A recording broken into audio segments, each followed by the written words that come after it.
High. আহ, আমাদের নিরাপদ পৃথিবীর যে ম্যাগাজিনের কাজটা চলছে, সেই কাজটার জন্য আসলে অনেক জায়গায় ঘুরে গল্প কালেক্ট করাটা আমার জন্য অনেক কঠিন একটা কাজ এই মুহূর্তে। কারণ আমার ব্যক্তিগত কাজ, আমার অফিসিয়াল কাজ, এগুলোর জন্য আমি ভীষণ ব্যস্ত। সো আমি আসলে স্কুলগুলোতে ভিজিট করতে পারছি না, সেখানে যেয়ে কথা বলতে পারছি না। এবং আরও একটা যে জিনিস আসলে আমার চাওয়ার জায়গা থেকে ছিল, একেবারেই একা আমার চাওয়া ব্যাপারটা তা না। আমাদের যে গ্রুপ মেম্বাররা আছে, যারা আমরা একসাথে বসি বা গত 1 বছর ধরে আমরা যারা আড্ডায় যাই আর কি, নিরাপদ পৃথিবীর সদস্য হিসেবে যারা আছে, আমরা সবাই মিলে ভেবেছিলাম যে আমাদের এই একত্রিত হওয়ার জায়গাটায় আমরা আসলে এলাকার যতগুলো গ্রুপ, যতগুলো সংগঠন, যতগুলো জায়গার মানুষ আছে, যত ধরনের মানুষ আছে, এমনকি আসলে আমি হিজড়া কমিউনিটির যারা আছে আমাদের এলাকায়, ওদের একটা টিম মেম্বারের সাথেও আমি কথা বলেছিলাম, কিন্তু ওখানে ভিজিট করে যে গল্প কালেক্ট করাটা এই মুহূর্তে এখনো সম্ভব হয়ে ওঠেনি। আমি হয়তো এই সপ্তাহের মধ্যেই সেখানে যাব। তারপর আরো বিভিন্ন ডাইভার্সিটির যারা আছে, কিংবা আমাদের বৌদ্ধ মন্দিরে যারা থাকে, তারপর হচ্ছে মন্দিরের ভেতরের যাদের আবাসিক ছাত্ররা আছে, মাদ্রাসার যারা আছে।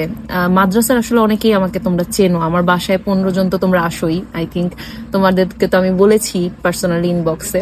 মাদ্রাসার আরো যেসব ছেলেমেয়েরা আছো, আমি আসলে আমরা প্ল্যান করেছিলাম যে আসলে ঠিক কিভাবে বোঝাই, এই কার্যক্রমটা শুরু করাটা কোনো সংগঠন চালানো বড় কোনো একটা ব্যাপার হবে এইরকম কিছুর চাইতেও জেনুইন একটা বন্ডিং আমরা ক্রিয়েট করতে চাই। আমরা যারা একই জায়গার আশেপাশে থাকি, আমি আমার ছোটবেলা থেকে এই এলাকায় বড় হয়েছি, এবং এখনো পর্যন্ত আমরা যারা কানেক্টেড তারা সবাই মোটামুটি ছোট থেকে এই এলাকায় বড় হওয়া।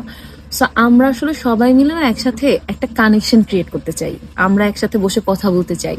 কোনো ধরনের প্রবলেম তোমার স্কুলে, কলেজে, মাদ্রাসায়, ভার্সিটিতে, কোনো ধরনের হ্যারাসমেন্ট, এলাকার মধ্যে কোনো ধরনের সমস্যা তুমি ফেস করতেছো, কোনো জায়গা দিয়ে তুমি হেঁটে যাচ্ছ, কোনো টিজিং, কেউ তোমাকে একটা বাজে কথা বললো, একটা বাজে পরিস্থিতি ক্রিয়েট হচ্ছে, এই জিনিসগুলো নিয়েও আমরা কথা বলতে পারি যে এটার সলিউশন কিভাবে আসতে পারে।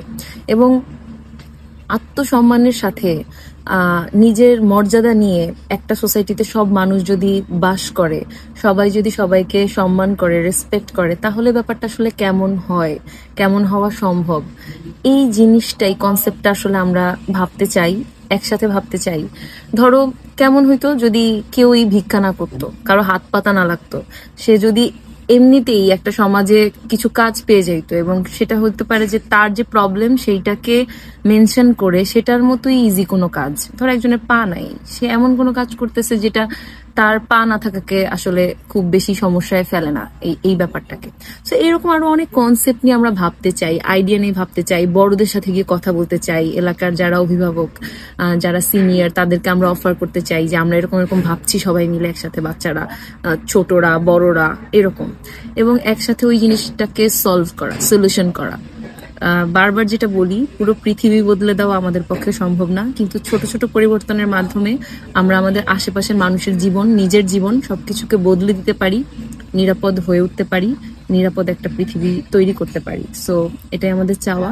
আমি চাই তোমরা তোমাদের গল্পগুলো লিখে পাঠাও, এবং আশেপাশে পরিচিত যেই আছে তাকে শেয়ার করো, তার কাছ থেকেও গল্পগুলো, ভাবনাগুলো একত্রিত করে আমাদেরকে মেইল করো।